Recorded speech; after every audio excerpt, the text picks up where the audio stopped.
Welcome, friends, back to Friends and Favorites with Marisa Serafini, your host. Today, I have a newer friend of mine, Flobo BOYCE. We've known each other a little bit here and there back at AfterBuzz TV, but we were kind of passing ships. So, Flobo, welcome. Well, thanks so much for having me. I didn't know if you could say the name out loud, but I'm glad we can. It's a safe space, and it's. I was We can. honored when you offered for me to be on the show, so I'm glad I'm here. Oh yeah, well, it's always fun to talk to you for the short amount of times I've talked to you here and there. And I mean, yes, we can say the name of the show. Just don't say certain people's names. But yeah, because I mean, it's honestly that's where we met. And you were big into wrestling, which I personally am not a fan of. But when everybody has their favorites, because we are newer friends. Yeah. What would you say would be like a turning point, or do you remember a moment where we became more than just like friends? Yeah. Last month when we went out for lunch the first time, that was because Yeah. here's because I not to say that we didn't really have like a hierarchical relationship at AfterBuzz, but you were a producer and I was talent, and usually you kind of listen to what the producer tells you to do. Or you, I don't think you were my direct producer, but I was considered the producers to be a certain class of people, and not in a bad way. And then over the pandemic, you did my podcast, New Am Sam Radio. We talked about the Hardys, I believe that they're called, the fan group. Yeah. But I approached you as if you were a celebrity because you kind of were in that space. And so it was only Water. when last month I was like, hey, let's go out and get some grub. And it was so bad because I wasn't eating junk food at the time because I was giving up processed sugar for lead. So I had like this meat and salad, just trying to, All nod my way right. to do it. But we had a conversation, we learned more about us and our backgrounds and where we're from. And that was pretty cool. So I would say then. Yeah, I mean, first of all, I totally forgot that you were on that special restricted diet. Have you had sugar since? Oh yes. Yeah, this Heck yes. weekend I had like coffee cakes and donuts and burgers and pretzels. It was great. Yeah, make up for that lost time. Absolutely. I did enjoy that lunch because that was during my lunch hour break at work. So I do feel bad. I always feel bad when I think about that day because I was coming literally straight from a meeting, me producing a broadcast meeting, and I was like walking, like speed walking to you. Yeah. Still made it on time, fortunately, but I was still kind of like in that producer mode. I was like, okay, gotta think this, then this. Gotta like switch my producer hat off to now like socializing hat, and I Is feel that like I've hard? gotten better. Is it hard to put Um, the hats on and off, the switch over? Or? I mean, it's been a while since I've done that. I used to do it all the time in AfterBuzz TV because I would be producing and engineering, and then like literally in 2 minutes, I had to be on camera instead of be behind. I had to like put on my hosting hat and lead an entire conversation with guests. So like I got so conditioned to flip flop within minutes, but because my life is completely different than it was 4 or 5 years ago, um, now it's like I don't have to flip those hats as often. And Yeah. like I kind of enjoy that, I can just be a producer for 8 to 10 hours and then I could take that off and just be myself. Not a Yeah. host, not a friend in that way. Just like be myself and like go read a book because that's how boring I am. So it's not as many hats to switch and it's Yeah. not as fast, which is nice. But yeah, that was a great conversation because we're still like learning about each other, and hence the reason why I wanted you on this show, because I want to know more about my friends, and you are now my friend. Yes. And but you're from New York, which was it's so foreign to me because I've only been there once. Oh yeah, yeah. But yeah, and but how long were you there? I guess my first 18 years of my life. I went to out of state for Yeah. college, but growing up, I was in Brooklyn. So now it's all Okay. gentrified. But even the part of Brooklyn that my parents are from, we're from Flatlands. It's still pretty residential. So New York is this big megalo city, and even though my address is literally Brooklyn, New York, but to me it kind of felt like a home, like a homey. We had a house that was attached, but it was a full house, and we had a backyard that we share with our neighbors, and the kids would play in that backyard, and then my parents Mhm. had cars, you know what I mean? It wasn't like we were in the sky like the Jetsons or whatever. But Brooklyn was cool because it really was a third parent. It taught you how to suss people out, to trust them or not. Taught you about don't leave things unattended. Just taught you to do things as quickly as you can. I wouldn't change it for the world. My family's still out there. I'm going to visit them by the time this records. I'm gonna be this June. I'm going to go and see them, just to see them. You know, I like that energy or whatever. Because once you're a Brooklyn kid, you can't really get rid of it. But it is funny when you hear people say, "I'm going to visit New York," and they go to places that you haven't gone because you're like, Yeah. "Oh, that's too touristy, bro. I wouldn't do that." you know. No, I did. Okay, so I've only been to New York once, and I did like all the touristy things you can compact into a 2 week period. Like I went to the Empire State Building like literally the first day I was there. I went to Statue of Liberty the next day. Walked all around Manhattan, Brooklyn Bridge, and I did go to Brooklyn for like 2 hours, mostly for lunch. Yeah. But it didn't go far into Brooklyn. It was just like right whatever train we took to get, it was like one or two stops right into Brooklyn, and then so we were like on the border already, and then Right. like we could leave again. So New York is still a mystery to me, only because I've only been there once and I don't have all the exposure Oh yeah. of like the entire city. But I loved it. That was a beautiful city. I do like yeah, you and I have the same adventurous spirit. Like we're probably I probably would gush about this as much as wrestling, but I'm a big baseball person, and so I've decided that I was gonna be a ballpark chaser, and that means going to all the cities that have a ballpark and watching a game. So like this weekend I'm going to Seattle for the first time, and I feel like an alien in my own country. Like it's literally in the same country I'm Yeah. from. I'm like, Seattle, what's that?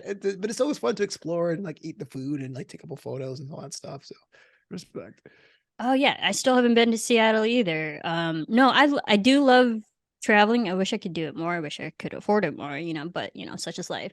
Mhm. But every time I go to a new place, I will totally, accept that touristy position. I don't care because I know I'm not the only one in that boat. And I'm there to have fun. I'm there to explore. I'm there to see things for the first time. I like to revel in that state, be like amazed by something brand new in front of me. Are you like that? Because it seems like you enjoy doing a lot of different things. As I get older, I feel like there's when I make my little Google Docs of things I want to do, I have three Yeah. categories. I go super, super touristy, off the beaten path, and then totally local thing. I had, I guess, the unfortunate experience of being let go from a job, but they paid me out Mm, my contract. So I had a lump sum last year. So I went yeah. to the United Kingdom, and I went to London before when I was like in my 20s. But this time I was like, here are the fancy restaurants I want to do that were famous. Here was the soccer game that's kind of a touristy thing, and then it was like here are some like museums to be kind of cool that no one's really thinking about, and then I had to go to like a local pub in some podunk town just because I wanted to be a local. I think it's the mix, and then more importantly keeping yourself flexible. I'd never want to go to a place and be like I don't know what to do, and I don't want to go to a place and be like here's my thing down to the letter, because you want to give yourself opportunities to make those memories, as they say, and call audibles if you're tired or if you feel super energized or jet lagged or what have you. So that's the way I've been approaching it for sure.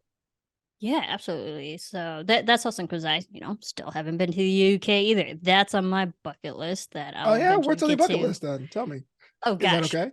Yeah, so much. I can't I the list is too long to the point where I can't even think off the top of my head because there's a million places. Tokyo for sure, Oh yeah. because they are like 30 years in the future and I'm like, "Come on, America, get on it." I was like, But they're they a cash have for society then. They still use cash. I know. But like I still have cash. I mean, like I am a Yeah. millennial, but I still carry a lot of cash with me because I unfortunately have been in situations where I didn't have cash and that could have been fixed had I had a $20 bill in my pocket. So Yeah. I've learned the hard way. But back to the travel. So yeah, definitely Tokyo. Definitely UK, London, Britain, all of that. Some places I don't want to say like not all the countries of Africa, but like Cape Cod and whatnot. And then and definitely some parts of South America would be awesome. Yeah. Well, if you Um decide to go to Chile, yeah. give me a call. That's on my list. There you go. I mean Yeah. Chile, Argentina, all those places. And like I wouldn't consider myself a foodie, but I definitely want to go to the different countries and just like experience that culture and like that those type of foods too, because growing up I am like so American. It's kind of embarrassing because Yeah. I am Filipino, but I grew up with Italian culture. My dad's Italian, and my mom makes amazing Italian food, even though she's Irish. And so I grew up with a lot of American cuisine and a lot Yeah. of Italian cuisine, and I am woefully ignorant of the Filipino cuisine. So when I go to other countries and stuff, I kind of want to know like their taste, their cuisines, just Well, to be I'll like, tell you a I'm here story. eating their food. That's like it's kind of a weird link. So my parents are West Indian, and my dad got to the New York City Transit. So he worked for the subway system his entire career, which is the most New York job too, right? Oh, But that's awesome.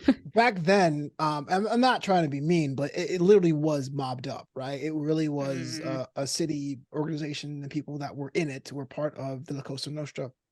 And my dad had the fortunate position of being fair skinned, and so he didn't really get the discrimination as much as other people, and he totally assimilated in kind. So imagine coming home to a West Indian household, having reggae playing, or dance hall playing, or calypso music playing, and your dad is making mhm. eggplant parmesan on Italian rolls because he wanted to golf like them, he wanted to eat like them, he wanted to be around them so he can make himself up that corporate ladder. And so it's kind of funny. Like I've become like an aficionado of Italian food the same way because it's just the most American, like the most American ethnic food is Italian. Right. No, that's fascinating because I mean it's kind of amazing how we kind of code switch just to, fit in.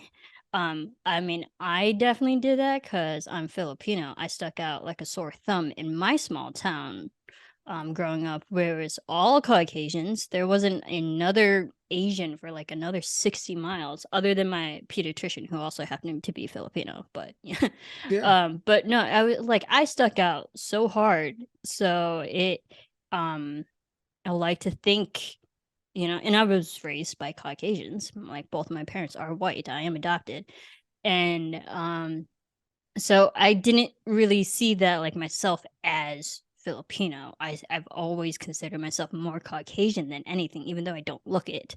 But I act it, I speak like it. If you heard me just blindly, you wouldn't think I'm Filipino, hopefully. So it's amazing like what we naturally do just to fit in the environment that yeah. we come from. Do you know the region of the Philippines? Just that's a curious thing because it's such a wide uh breadth of islands. Yeah, I was born in Cebu. Okay. Okay. But I was in Manila, which is like the poorest capital of Right. Philippines. I was in the poorest part of Manila.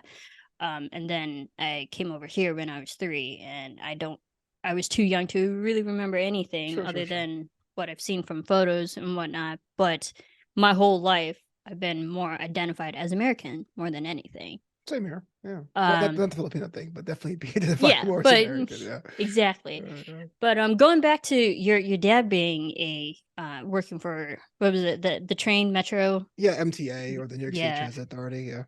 I mean he must have seen a lot of New York. That's awesome. Yeah, I mean I appreciate it now. If I don't know how deep the show can go. I'm not sure how we're Absolutely, gonna no, do go this. as deep as you want.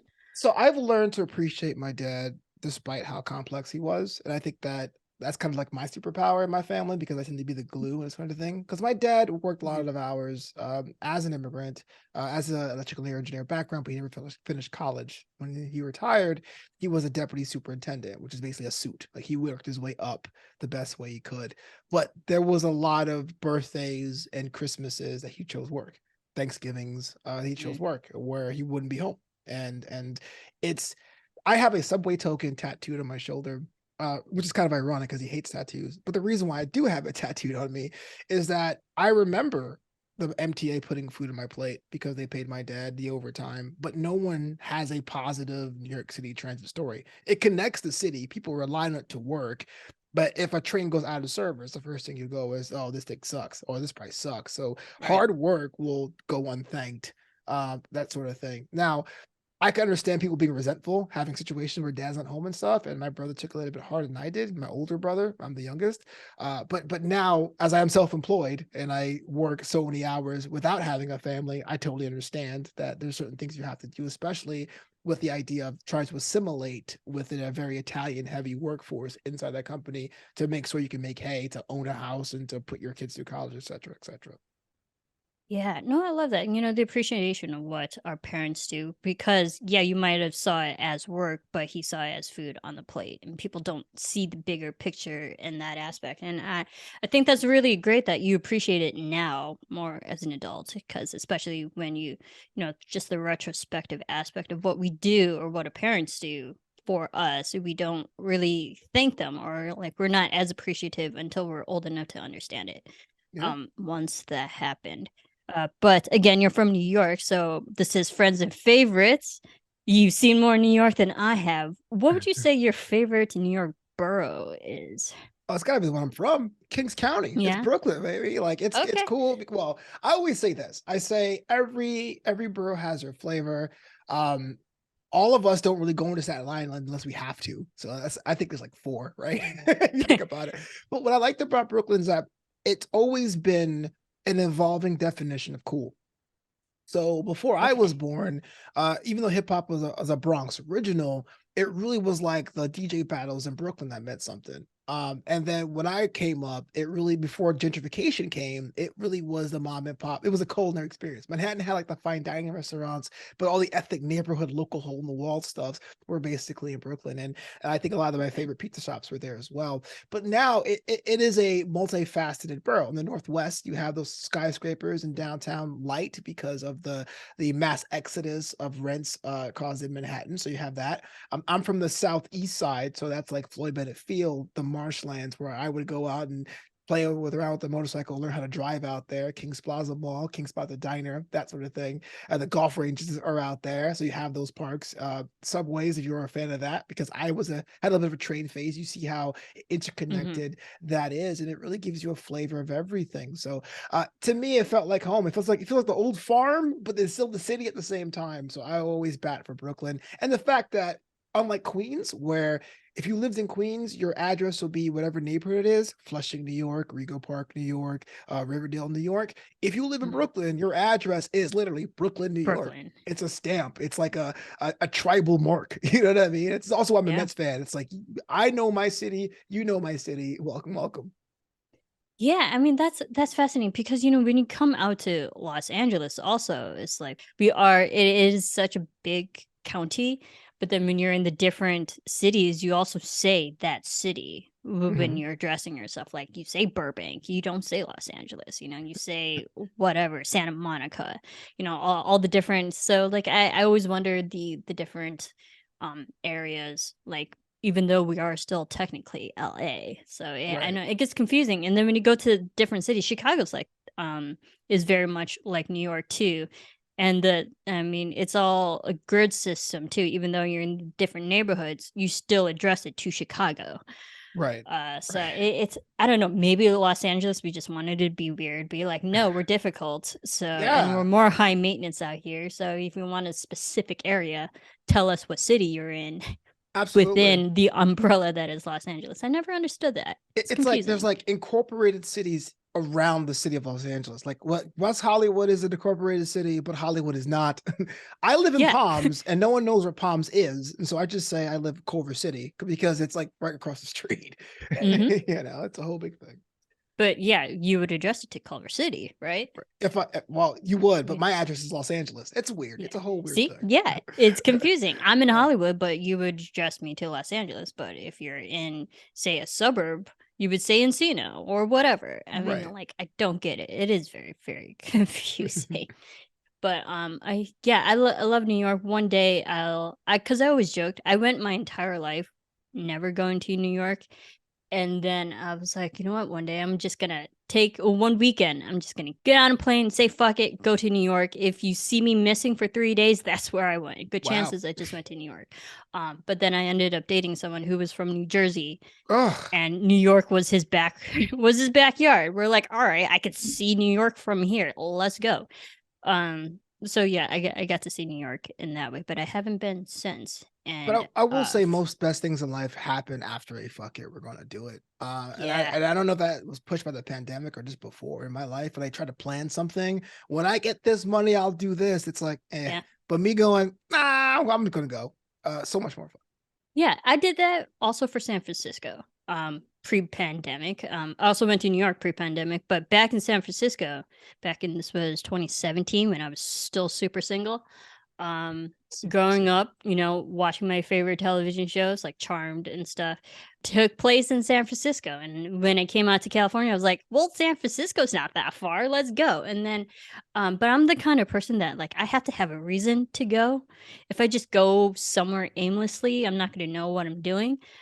So this could be me. Like I usually have to have a purpose and like a schedule or like a reason why I'm there. Yeah, So it's not like a waste of my time. absolutely. But then unfortunately I had a friend who moved to San Francisco and I talked to him on the regular and he was like, yeah, come visit me. I was like, absolutely. And then I took a weekend and I went and then he showed me all the places in San Francisco. So I think that I toe the line between like being spontaneous and then being scheduled, Sure, sure. I feel like especially we're when it so comes to traveling. similar. San Francisco, my first time going to San Francisco was the first pandemic vacation. And I was like, I just need to get out of here. I don't want to Yeah. go too far. I want to stay in California because at the time California had a bit more sensible plan for the masking up. I know, I'm sorry, I'm pro mask, pro vaccine. Sorry guys, Yeah. unfollow me now. No, same. So I went out there, but I realized if I don't have a reason I'm miserable. Like Hmm. I feel like I'm flexing now, but there was one time where I got asked to do a wedding in Italy, and the couple paid me $1 to do it. They gave me a discounted Norwegian flight. Norwegian doesn't even fly anymore from LA, but Okay. I had $1 to do it, so I was doing on no money. In fact, I was losing money because I was eating and stuff like that or whatever. And the wedding was like on day 4 of my trip. So mind you, I'm in Italy. The first Yeah. 3 days were You had amazing. 3 days to do whatever. Yeah, I'm eating food, seeing sights, going to Rome, taking trains. But once the wedding was over and I had the next 3 days to hang out, I was just a bored nerd. I was like, come on, let's go. I got something else to do. So Yeah. No, I like that because I like being busy. I think you can tell from the short amount of time that we've been together that I'm like doing a million and a half things. My mind is in a million and a half different ways. oh yeah. So like I like keeping busy because when I do have, say, quote unquote off like downtime and stuff, I fill it with something. I fill it with reading a book or working out or watching a TV show. Yeah, And you I even do. schedule myself to watch TV shows. Like I have a list of like watch this episode of this, watch this episode of this show. Like I don't know, I'm such a scheduled person I was on the even blended in my end of free that. time. Yeah, I was on the end of that. You're like, look, I'm going to read a book now, so this Right. conversation's over. And I was like, wow, I guess I am boring as shit. No, Bye. no. No, absolutely not. Sorry that no, I do remember that conversation. So we were Uh-huh. talking on Instagram, I think, and it Mhm. was just it was like seriously a day I had an anxiety attack that day. Yeah. I was editing a million and a half things, so my mind was like visually and my eyes were visually overstimulated just by staring at screens and stuff and being in a fluorescent room all day. Sure. And then that was already late at night. I was like, I have to calm myself down. I had to force myself, schedule time to have a wind down. It was And 7 me p.m. personally was, yeah. It And was me late at night, but it was 7 personally p.m. Yeah. was like how I wind down. I read books. I got to do something calming. Absolutely. So me even scheduling to read a book, that's my life. That's who I am as a person. There's no judgment there. I just realized Oh like, oh, yeah, you're a no, scheduled person. Like some people I are like, oh, am. I'll do it before I move. No, you're like, no, I've planned this time. And so good day to you, sir. And I was like, oh, okay, I guess catch you later. Let me know when you're done. Yeah. Well, I love how you brought that up because I am a big reader. So I'm always curious about other people's well, do you have a favorite book that you love reading that you read like maybe a million times or something you've only read once but it has stuck with you your entire life? Is there that one book that really really stands out to you? I have 2 books, only because Okay. one is more like a reference guide. So when I was in college, undergrad. So I'm from New York, right? So I went to college in Florida. And Hmm. and I always say people say Florida isn't the South. I go North Florida is the South. Like South Florida is different because it's Miami, stuff like that. But North Florida is Right. like Georgia too. And so I had a tough time communicating in a very Southern way, especially me being a person of color, to address uh, people who are white because they have the different kind of roles for people of different races. And I was a resident advisor. So I had a role of authority over An these RA? yeah, yeah, Ooh, yeah. I okay. know the rule enforcement, y'all. But Yeah, I that's had to awesome. find a balance between telling these parents your kids to screw up, but then, of course, not overstepping the unwritten rules of the South where it comes to Black people addressing white people. So I went to a bookstore and I got. I'm not sure if you know Emily Post. Emily Post is like Yeah, the brand. American. Yeah, like Back the in the what, etiquette. like 40s, Yeah, 50s, I yeah, the think? etiquette Yeah, person. And absolutely. she wrote a bunch of etiquette books and she launched the Emily Post Foundation, which is basically a network of authors. And her nephew wrote the book Essential Manners for Men. So I try to read that book every year or so, because even though it's about 20 years old now, there's still like cell phone etiquette stuff like that to learn Mhm. how to like the best way to navigate those social norms. And you could argue, why do we have to do that? I go, hey, the world's full of double standards and unfairities. It's okay. You just got to make it happen. But that's Sure. what I read personally every year. But I would say if I care about you as a person and you're like, get me a book, the book I tend to gift is Unlabeled by Mark Echo. Mark Echo was a fashion designer that had the whole rhino culture back in the 90s, you know, the streetwear and stuff like that. Okay. Mark Echo was a illustrator, designer, fashion label thing, and to go through his journey from being a kid from Jersey, taking hip hop culture, making it work for him in his way, but then due to his own arrogance, almost and definitely ends up actually losing his brand, losing his company, but still maintaining his individual integrity. I always say that's a cool thing for anyone who is trying to venture out to the creative space, or entrepreneurs, or people who want to deal with failure or anything like that. So that's a book I gift to people I do care about. It's Unlabeled. I prefer the audiobook because the guy that got to read from Mark Echo sounds like a Jersey cousin, you know, like, hey, look, Oh, this is what nice. happened over here. But the actual book is cool because it's illustrations and there's like it breaks it up for people who aren't big readers as well. Right. Do you prefer audiobooks or regular books? I think they're different experiences. Yeah. Audiobooks are cool for what they are, especially if you're on long commutes. I had a job that was in like Irvine and I used to drive, 120 miles every day. Ooh, So I by used all to go to means, Irvine a lot. yeah, yeah, it's not I know fun. the drive. It's boring. But I think Mhm. reading a book, reading it with your eyes, right? It's a different kind of thing. And I do think they're separate. If I audiobook a book, I don't say I read it. I don't. I know people will Yeah. say, yeah, it doesn't matter, but I feel like that's a different experience altogether. But in this instance, Unlabeled, I think the audiobook is superior because it does feel like some guys like saying, here's my advice, bada boom, you know. That's amazing because it's so funny. I was just talking to, I think it was James, actually about audio books and stuff. But I think because I'm like so ADD, that when I've been listening to more audiobooks lately because I'm just so freaking busy, Absolutely. that I find audiobooks faster to get through books, like unfortunately so. But Yeah, because my mind is like racing, I have to listen to audiobooks like 2 to 3 times the speed. I cannot absolutely. listen to it at regular speed. I'm like, "You are talking way too slow. You have a great voice, but sorry, I gotta speed you up because, like, I got things to do and places to be." Um, but also, like, it's for me because 'cause I'm such a visual learner, I'd rather read a book.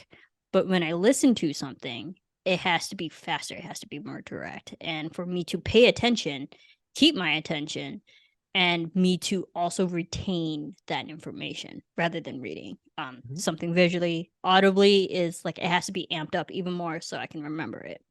Sure. So I'm more of an auditory listener, learner myself in general when it comes to things like charts and graphs are always great. Give me all the charts and yeah, graphs, but like if all things were left to their own devices, you telling me a process, I'll probably catch it quicker. But yeah, I do enjoy it, and I do find myself scanning a page and missing words, and scanning or listening to an audiobook and missing paragraphs and have to go back. But when I do that, I usually do overcast it 1.25 speed, 1.5 speed for sure. yeah. I'm like 2.65 to 3 anywhere Dang. there. No, no, seriously, I gotta like speed it up. But Unlabeled by Mark Echo, never heard of him. Um, and but like that's fascinating because I think it's great to hear from other artists in that way, and especially you said he was big at he was an illustrator, he was fashion, and like I'm always fascinated by people who are because you and I are both artists, but I'm always fascinated by illustrators because they can draw, Right. and people with fashion because I always joke I have like no fashion sense whatsoever. I may be a woman, but I could not care less I about disagreeing over clothes. here. I am disagreeing with you. It looked pretty fancy over there. What are we talking Oh about? no, please. I mean, I'm wearing like I don't even know what you call it, like plushy kind of sweatpants right now. You can't tell because you only see the top. Right. Yeah, I was like, no, trust me, I'm not as fancy as you think, but thank you. Um but Mark Echo, I mean, I've never heard of him. What got you into that book? Was it something that you just found at a library, or did someone else suggest that to you, or That's a did you? good question. So growing up with the hip hop culture, everyone had Echo Unlimited, like the fashion label. So there was like, like Mhm. Calvin Klein, Deshaun John, but everyone was wearing the red rhinos. Like that was kind of like the thing for a minute. And it was kind of like an entry level brand. Like if you weren't deep into the hip hop culture, but you want to get yourself in there, you start off Yeah. with an Echo piece. And when I lived in Glendale at the Galleria, there used to be Mark Echo Cut and Sew store where it was like this Okay. high end stuff. It was like his work clothes, his like after 6 p.m. kind of grown vibe. So I used to go there all the time because I was feeling all grown and sexy buying all these pieces. And they had it on a display, the book on the display. And I goes, oh wow, this is a guy I knew since I was in high school. He's still out here making clothes. Let me go get it. And I got the book, loved it, got the audiobook, loved that even better. And then it just became a thing that I keep that in rotation. I'm more of a Yeah. nonfiction guy when it comes to like reading books, but that's why I kind of tend to lean towards those. But that's actually one of my favorites. Really? All right. Nonfiction. Well, what's your favorite nonfiction? Besides on label, there is a Yeah. story, The American Icon.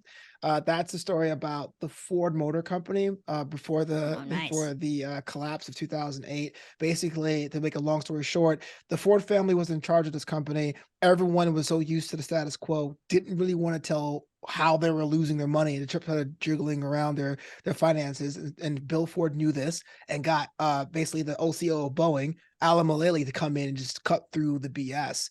And during the recession of 2008, Ford was the only Yeah. company that didn't ask for a bailout. Yeah, they had to sell Jaguar, yeah, they had to sell Aston Martin, but they didn't Yeah. ask for a Remember that. bailout from the government. And that became like an American folk story. Everyone's like started buying Fords after that. It's like yeah, bootstraps. They don't need government Right. handouts.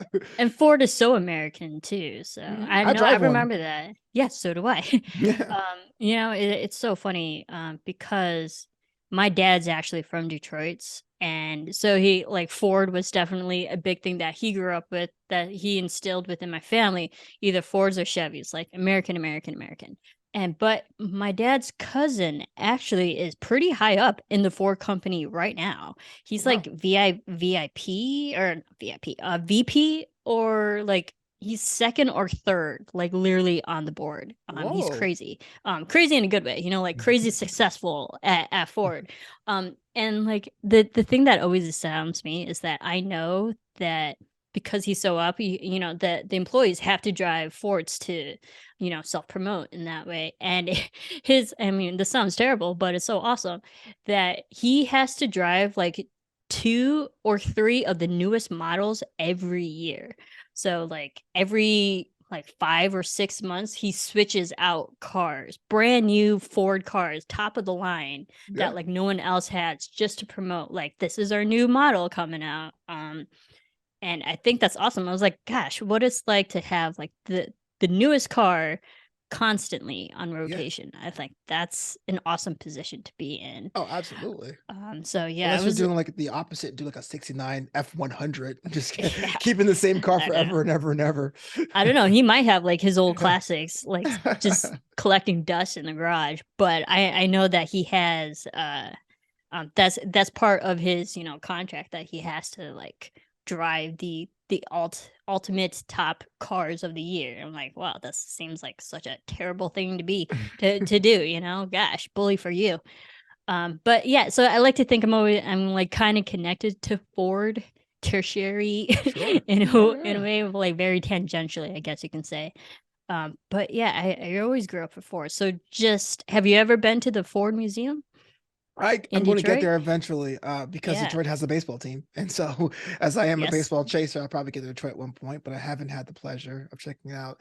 I hear it's the downtown is like one of the best underrated downtowns in Detroit, so I always want to visit that area too. So Yeah. Well, honestly, Detroit has gotten so much better within the last 10, 20 years because I used to go as a kid because my dad still has family in Detroit. So we used to go to Detroit on the regular. But it was pretty run down. But they've gotten some gentrification and definitely have you know, improved the downtown area of Detroit within the last like 20 years. So it looks nicer than it did, say, back in the 90s. wow, good to know. I'll just say that. So if you ever go to Detroit, definitely go to the Ford Museum because it's cool. You can see like the old T-Bird model, whatever they have. Gosh, I don't even know, but you can learn all about like Henry Ford and the assembly line. It's fascinating because I went as a kid, but I still remember a lot of it as an adult now. Oh, It's cool. just a cool museum where you learn so much about the American history and just like the evolution of cars and like what it did to our economy and just the society back then, back in the early 1900s, late 1800s, 1900s, when like only a certain amount of people, only rich people had cars. Hmm. And then how you can see the evolution of how years later everyone was starting to drive cars and Ford was at the forefront of that, and it's cool to see the American history in that way. Yeah, So that was yeah. the way I rebelled in my family because until I got my first, I drive an Edge now, but the first Edge I had was like the first Edge in '07, and my family were all Toyotas, and I was scared bringing that car home. I was like, my dad's going to disown me so hard, but it drives like a Like, I'm dream. So, sorry. I'm sorry for driving an American car. right. That's amazing. So you're a fan of baseball too. I mean, I knew you like basketball, so like we'll definitely get into that. Yeah. But you have a favorite baseball team Oh yeah, the other New York than New Metropolitans. York's? Yeah, okay. New York My sports Mets, right? fandom goes, yeah, Brooklyn Nets for sure. Mm, But the New York yeah. Mets are like my team. Um, I unlike most people, I don't hate the Yankees organization. The fans can jump in the lake, but I don't hate the Yankees organization. But what I like about the New York Mets, especially now that I've lived in Florida and I live in LA and I kind of travel a lot more now than I've ever had before, is that because the team has underachieved historically for so long, that when you Mhm. see someone with a Mets hat, they have some connection to your hometown. And that to me is the world. When you're in Italy or when you're in Miami or when you're in Orange County and you're like, are you from New York? You go, oh yeah, I'm from, my mom's from, my grandma's from.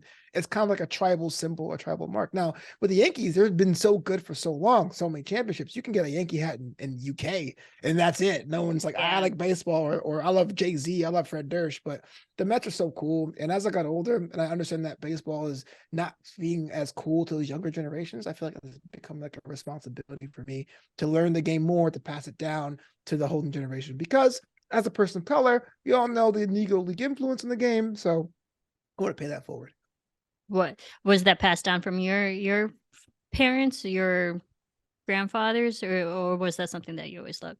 It is kind of awkward because like my dad grew up with cricket, again being West Indian, Okay. right? The cricket was a Yeah. sport and it's a whole different Mhm. thing. And so when he got here, it was kind of like okay, let's see this American cricket. And I got into wrestling the same way. My dad was really more of a let's see what this American culture is about. He would go out there and try stuff. And but yeah, it hit those lazy Sunday games. He would have it on while he was sleeping on the couch. And when his work schedule changed and he had to work Sundays, he would just come home and in mid progress and check out. And so yeah, I guess that's what it was. I chose the Mets early, day one. My dad was kind of more of a baseball guy until this is kind of a deep cut, but there was a game where the Mets Yeah. played the Yankees and Mike Piazza had broken a bat. And Roger Clemens took the bat shut and threw it at Mike Piazza. And when Oh, that happened, geez. my dad was like, "Forget the Yankees, they're the worst." But I was always a Mets fan, and I still get to tease him about that now. And I go home as my dad is like now 73, and he's mobile, but he's not really doing a whole lot. He goes out for walks or whatever. So I try Mhm. to have a game time with him. Like, remember this when we were kids? We watched this game on TV and on Channel 9 or whatever. So yeah, the Mets are my team. Yeah, that's awesome. I mean, I wish I knew more about baseball. I mean, I was more a basketball fan, this, but my parents love baseball, and like so I got a kind of like a secondary knowledge from them more so just from watching whatever games that they had on, and like they're not big into sports whatsoever, but they do pay for like the entire season package for Yeah. MLB. Yeah. And they're older, they're retired, they're the same age as your parents, and they're home all day. They can watch whatever game we have. Yeah. But I came from Illinois and I had such a split household with my parents because my dad's also, from Detroit, so he loves, I think it's the Tigers. Yeah. And then my mom would always like flip flop between either the Cardinals, which is Ugh. St. Louis, or the Cubs, depending on like whichever team was doing better that season. So like it was a very split household in that sense. But like none of my siblings liked baseball. Wait, It hold was on. just You my live in Los parents. Angeles, Marissa. You can go to a Dodger game like that, or the Angels. I went to the Angels game I this know. Tuesday. What are we doing? I've been to an Angels game. I've been to 3 Angels And games. you're like, Don't I'm ask me over it. how. Yeah. Yeah, no, I mean, like, Exactly. I think, and that's the thing with baseball. Like, me personally, I think it's actually more enjoyable in person than Mhm. it is watching it on screen. I don't know, because in person, obviously, it's like such an experience, and the hot dogs are great, Mhm. despite them being like $12, $13, whatever, get over the price. But I think it's more fun, and it feels like it goes faster in person, Yeah. because watching it on screen on like a regular television, it goes for like 3 4 hours. Like, yo, I got things to do. You're right. And I don't know, I just feel like the pacing's so much different. I gotta jump in here only because they have the pitch clock this season, and to do that, you have to throw It's the ball good. in 15 seconds or less if no one's on base. And the games have been cut from 3 hours and 4 minutes to about 2 hours and 21. Well, It is thank super. It God. is super quick now. I saw Otani on Tuesday, and it was like, oh, by 9 o'clock we were done. I was like, what? But yeah, Awesome. yeah. No, that's great. And I love how when did they implement that? Just The season's the recently? first season for This the Major season? League. Yeah. Wow, So that's 2 weeks awesome. ago. Yeah. Yeah, good. Good. People's time is precious. I loved when basketball did that. The whole shot clock going from, 24 resetting back to 24, where, you get the ball in possession and the shot clock keeps going from like say 11 seconds instead of resetting back to 24. And I feel like the pacing of NBA games is so much faster in that sense, for the better too, because now the longest NBA game is like barely 3 hours. Mhm. So I love that, because it's just like, just keep it with the schedule. We are on a timetable, people. Absolutely. I love that, and I think maybe I wonder why they implement it. Maybe because people had the same complaint as I did, that baseball just felt too long. Yeah, It that's the is, major one for sure. It was the yeah. people It's that like, felt that right. I mean, it's what, 18 people out in the field standing around for maybe someone to hit a ball. I don't 18 know. people. I don't know. I don't watch baseball. Wait, is it 9 people? I don't I know. mean, you can 9 people per imagine a team? basketball game with 20 people on the court. Like, let's be Oh my real. god, that'd be a lot. That'd be way too many, way too many. Yeah. But like, again, I think that's just my ignorance of baseball. That me personally, I think you could tell that I'm like such a faster paced person, that maybe me preferentially, it just seems way too slow for me to enjoy it. Sure. But I respect in that way, because I mean it is an American pastime and everyone loves it. Every time I go there, that's like it is such an experience, and it's you don't forget it, because it really, and I think it differs, because I've been to a Cubs game too when Sammy Sosa was big, Oh you wow. know, back Yeah. in early, like in the 90s, early 2000s. I've been to a few when Sammy Sosa was there. Did I tell you? Oh, well, I don't think you would ever know this, but no one would. I once, not to say he's a bad driver, but I went to, okay, quick short story. I went to a Cubs game, and the Cubs were like up winning like by so much that they let Sammy Sosa leave the game early, because they're like, no matter what we do, they're the other team's not going to win, so we're just going to like cut you loose early. And me and my dad, we left the game early too, because like, well, we know the Cubs won, and we were walking out on the sidewalk crossing the street, And there's a guy speeding through, like with no cares of the pedestrians. And we're like, holy shit, that's Sammy Sosa in the car. He's driving. He's literally leaving the game driving. And he's like speeding through all these pedestrians. I was like, all right, Sammy Sosa, calm down. Catch that flight. Yeah, right. But I'm like, huh, that's Sammy Sosa. He almost hit us. Vehicular homicide by Sammy Sosa. Right. And like that always stuck with me. And I was like, what, 9, 10? But yeah, that's like my only interaction, I guess you could say, with Sammy Sosa. Well, I would say yeah. check out a game now with the pitch clock and see how you feel. I'm not sure when or where, but just see the Okay. difference if it feels different to you with the pitch clock or whatever. Yeah, I'm gonna go visit my family soon. So maybe, and now that baseball's back in session, I'll ask them, be like, all right, I know this is gonna be a surprise, but can we watch a baseball game just so I Don't can sound see? it like Because that. Come on. Flobo told me to watch a baseball game. Sounds awful. I Digger know, taxes. not I know. It's April 15th. Oh my gosh, I finally did my taxes. Ugh, Give it up. I saw I've been that. like, I know, I've been putting it off, and I was like, all right, let's be a big girl. Put on your big girl shoes and let's do your taxes. It only took me 29 minutes. Wow. I Things to know. do. I know. I was like, that's the fastest I've ever gotten through my taxes. So no, I love that. All right. Pivoting a little bit into basketball because you and I are both NBA fans. Basketball, I know you're a big fan of the Nets too. How are you Yeah. feeling about them? Your Your favorite team? Yes. I mean, okay, yes. So here's some backstory. So I, like most people in New York, I was a Knicks fan because the Nets Yeah. were Jersey, and back in, was it '98, the Spreewell year when the Knicks went to the finals and dropped it in 5 games, I was so heartbroken. I kind of walked away from basketball at all. I became like a star chaser. I was like, I'm going to follow my guy or what have you. I didn't even have a guy, but it took.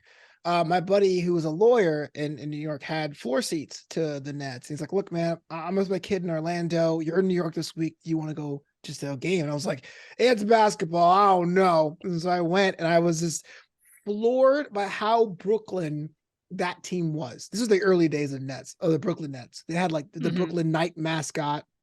They had like you saw like the old Jewish mothers next to the Italian dudes, next to the some black fraternities from the local college. Like it felt like the entire Brooklyn was here. And when they scored, they played Fabulous as Brooklyn. I was like, it's my hometown. So I was totally enamored. Now, the most dysfunctional team ever.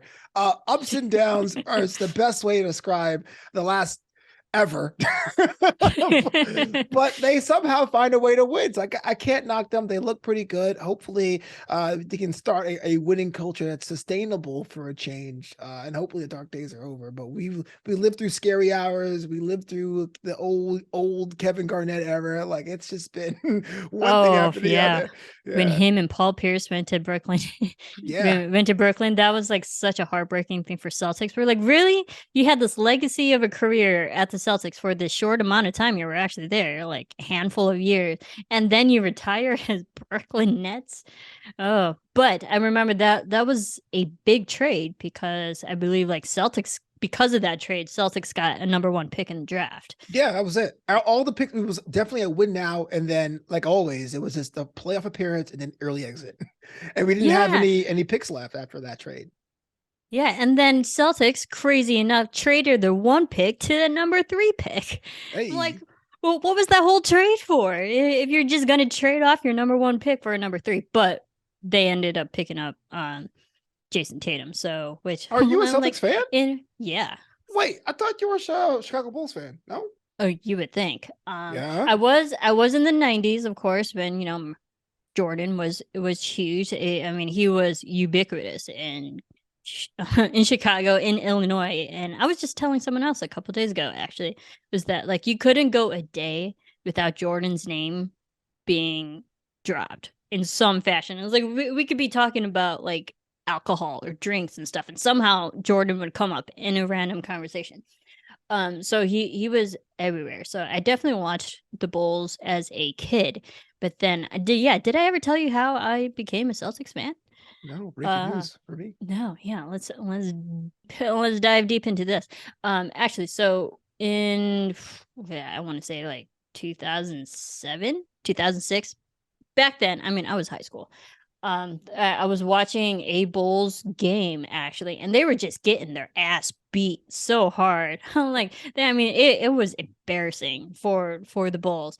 I was like, who's this other team that's just like spanking them really hard? It ended up being Celtics, and then I just started watching Celtics, and they were Wow. great. Yeah. Yeah, it's like that. Your fandom was just Yeah, flipped.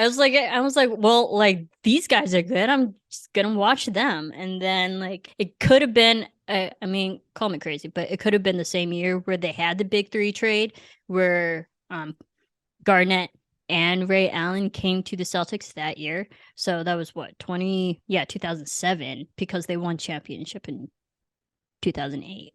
So I think it was that season.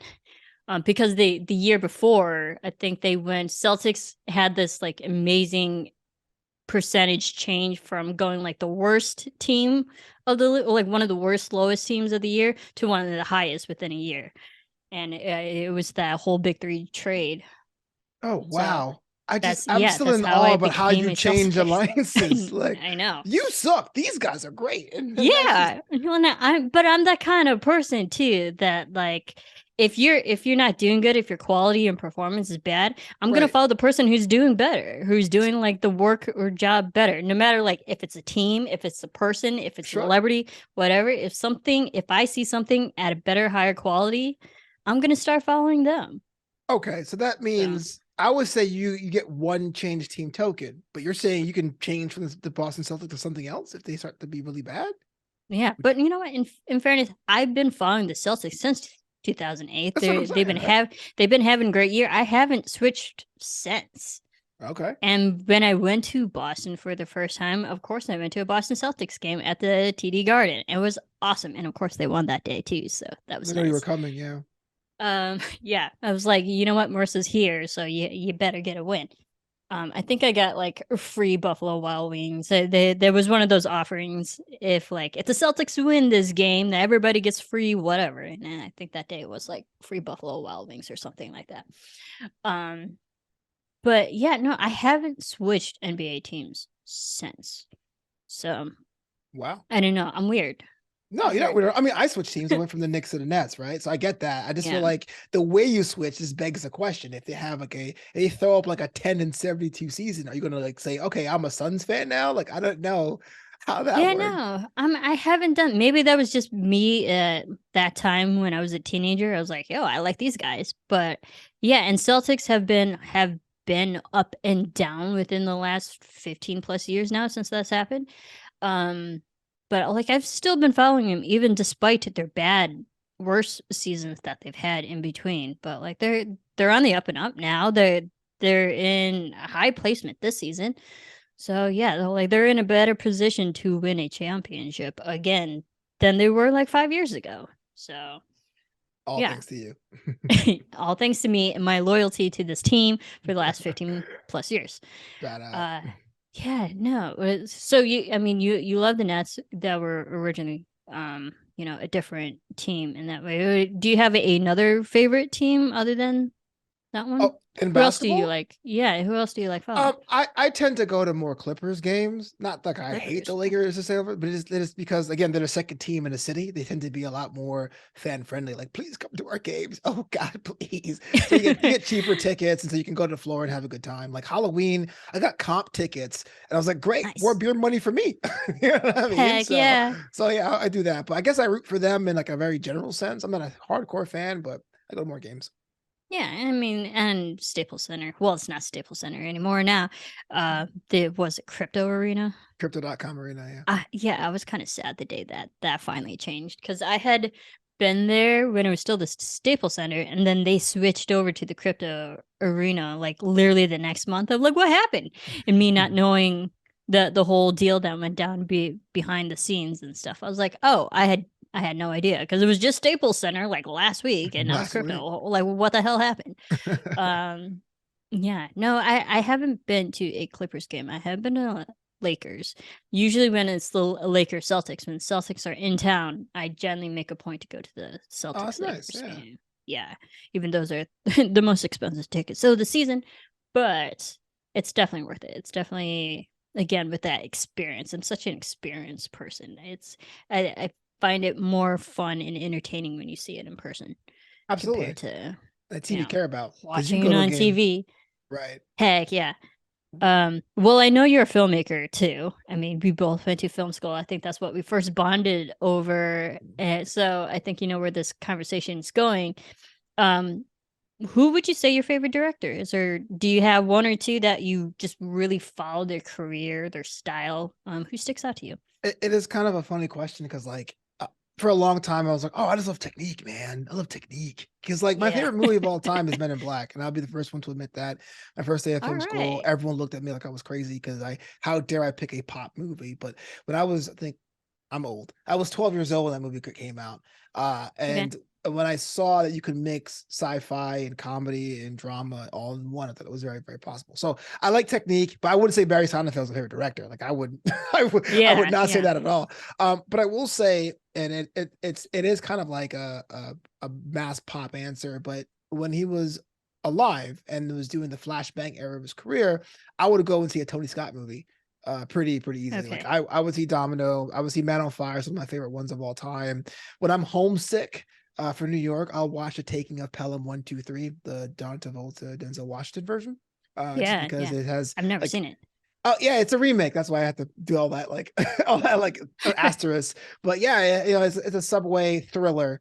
And it's so like, you know, my dad with the whole transit authority, me being in New York, the idea of a guy with a little small shanty house in Queens trying to make it trying to be trying to do good was pretty cool. So Tony Scott was always my answer, but I was really more in technique and a lot of favorite directors from people I don't really care for. Like I'm not a W.S. Anderson fan. I do not like Tarantino at all. Yeah. I was a big influence for a lot of my classmates when I was in film school, and I had to be the guy to be quiet when someone's like, "Oh man, Jackie Brown's the best movie of all time." You're like, "Is it though?" You know what I Yeah. mean? So You said Tony Scott. I mean, I've seen a few of his films. I mean he was a big influence for other directors too. What would you do you have a favorite Tony Scott film?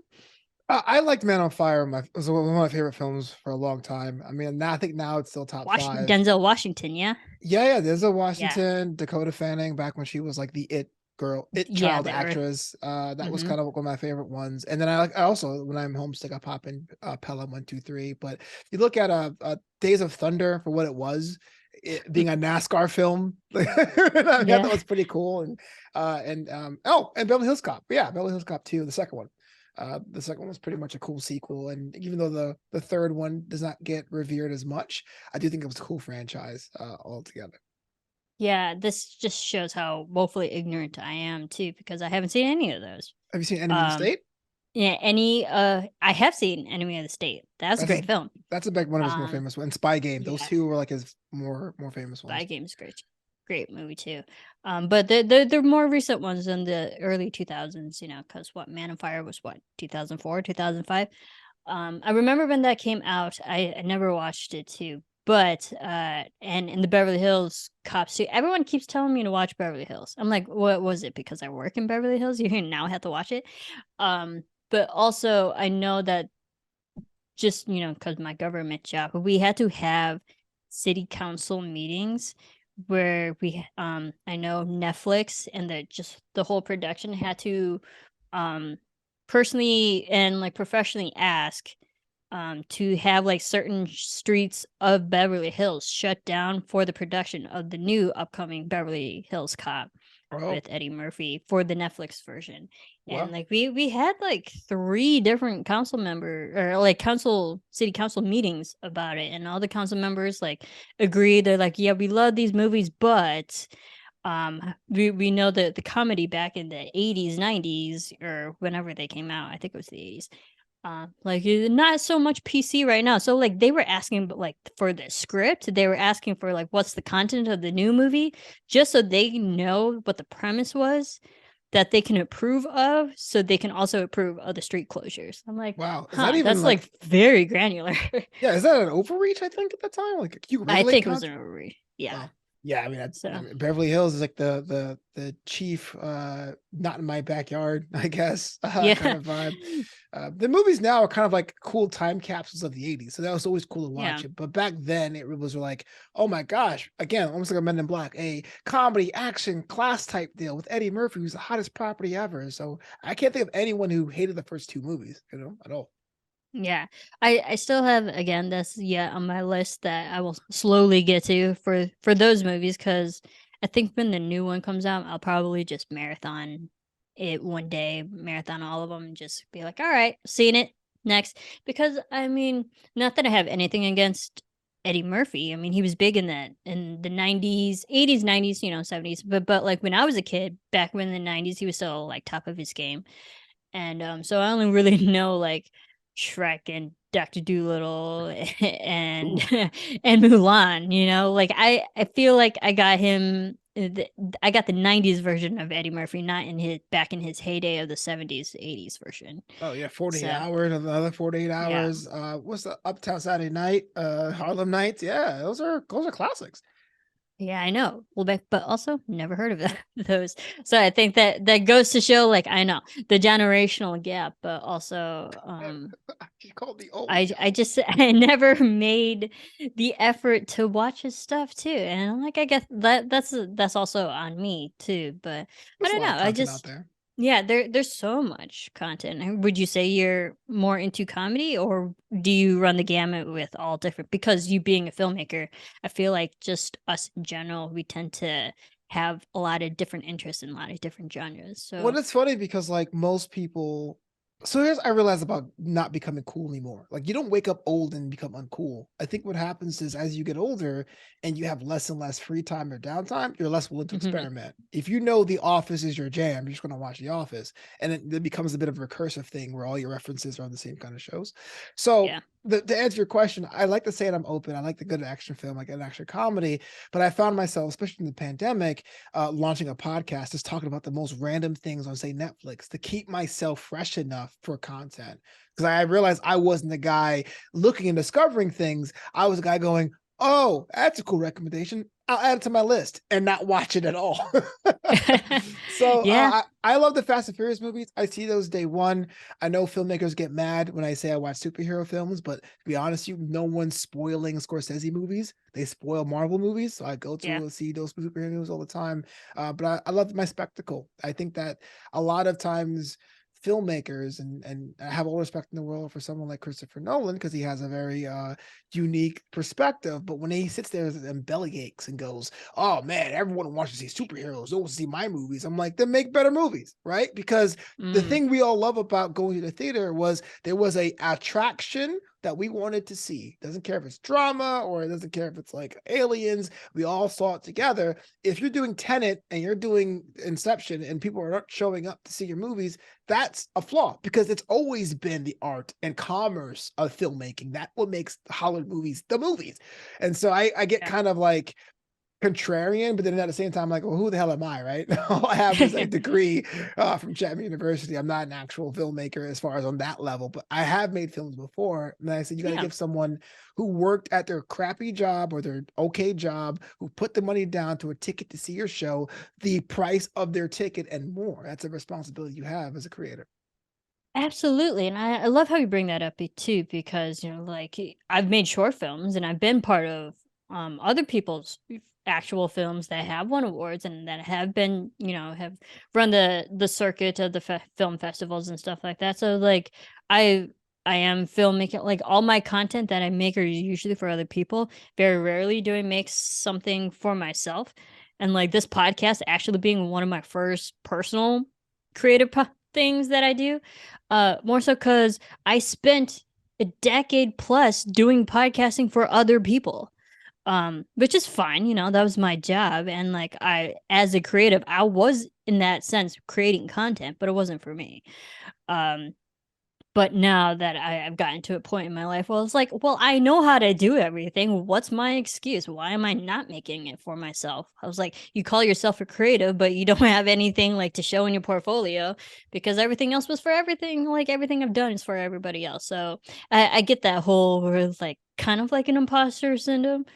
Um, but we are filmmakers. You got to remember that we do, both of us, we have degrees. We've made stuff. Sure. We might not show it or brag about it, but we are filmmakers in that way. We have acquired knowledge. And I have to keep reminding myself, it's like, no, I am a filmmaker. I haven't made a short film in I don't know how many years, but that doesn't mean I have never made a short film. Sure. That doesn't mean I'm not a filmmaker now, even though because I haven't done it. But I know it's like that whole like you said that whole message that you have to keep telling and reminding yourself that no, we are artists. And we do have opinions about other people's creative work too, like when and that subjectiveness of what we think is good and what we think is bad. And it sounds like Nolan has that as well. Right. And like I do love his films for the most part, and like he's one of the best directors when it comes to non-linear stories. Mhm. But also he's so it gets a little over the top where like you have to pay attention, you have to watch his movies over and over again just to understand it because it is so complex. He's great at it, but also, you know, that like the rewatchability factor in his might not be as big or a Marvel film Mhm. in that sense. So I'm like I'm excited for his Oppenheimer movie to come out. Fair enough. Prestige was great. Like Inception was great. Tenet confused the shit out of me, and I watched Tenet. So Tenet was the first movie that I watched out of the pandemic when they were finally starting to open up the AMC theaters. Like I have gone my entire life not going to the movie theaters like every other week.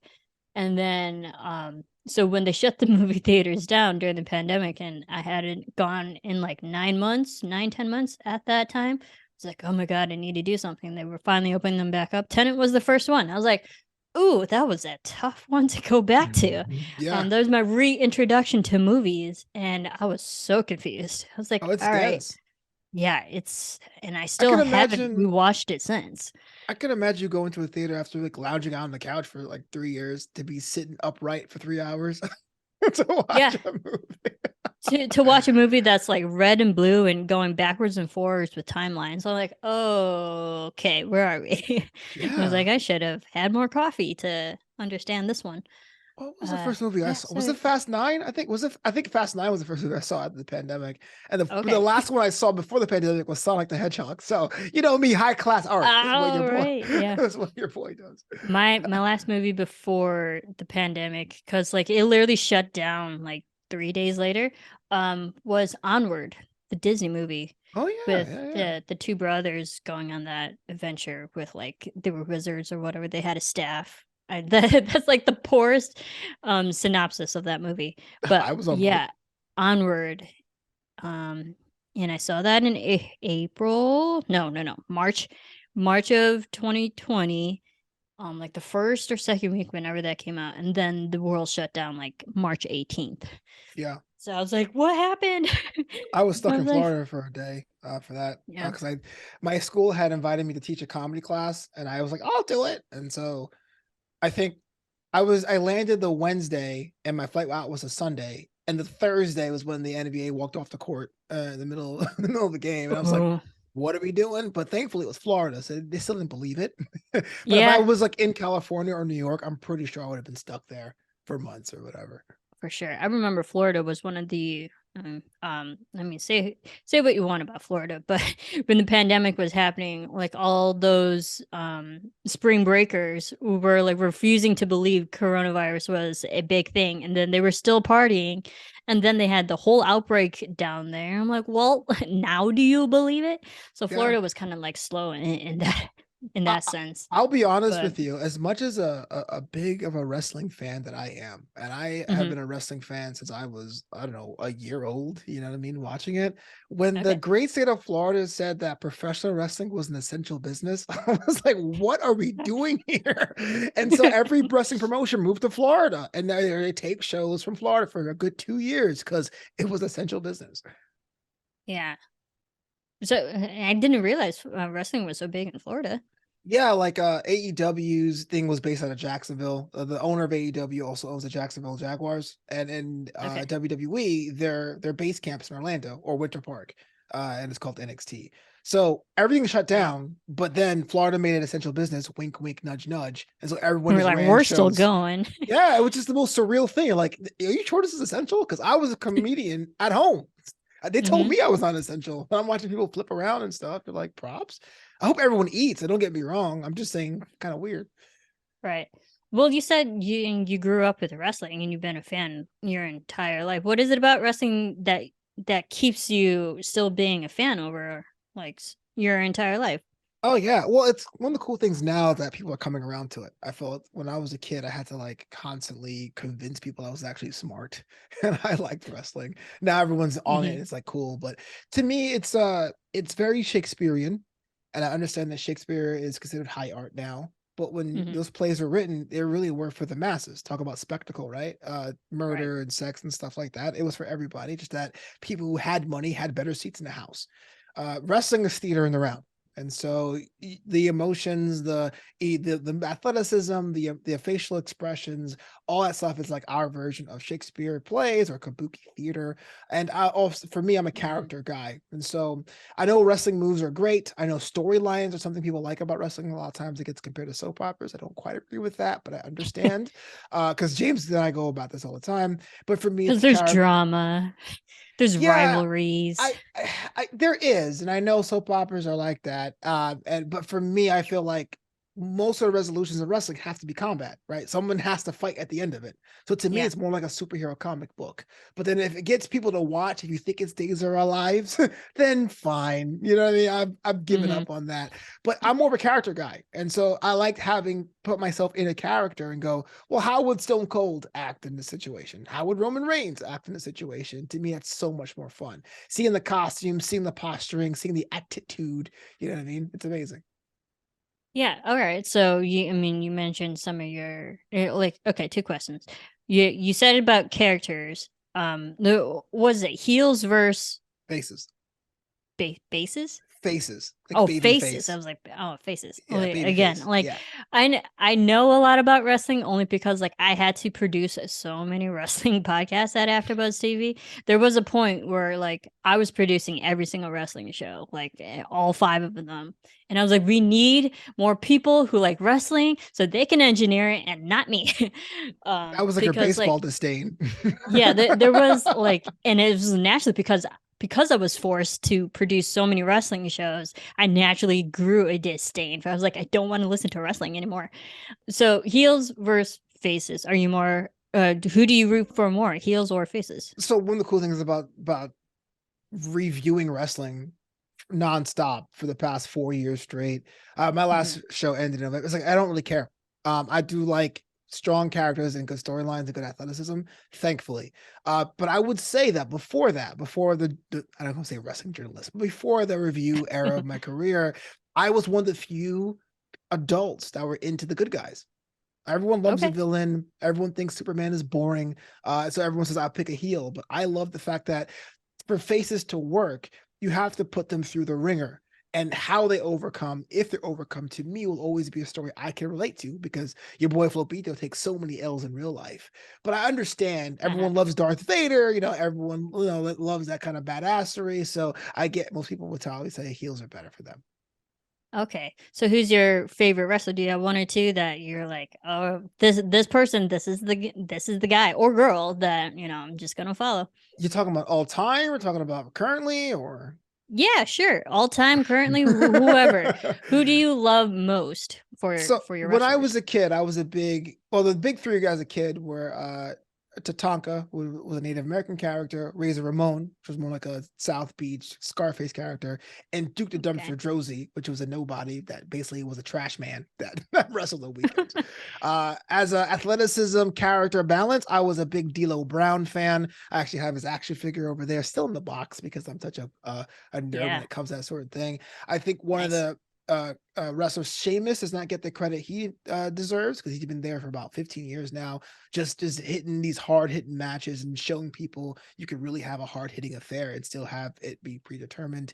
And nowadays on NXT on the way up, Carmelo Hayes has pretty much put that brand on his back. He is him, and he's a brother as well. When I was doing an NXT podcast on my own at WrestleMania, Carmelo walked up to me and said, "Hey, look, not a lot of people know what we're doing, but you do. I appreciate your coverage." And I thought, I'm a fan for life. You didn't have to say that at all. So yeah, Carmelo Hayes, Sheamus, D'Lo Brown, Duke Josie, Tatanka, Razor Ramon. Those are the all times.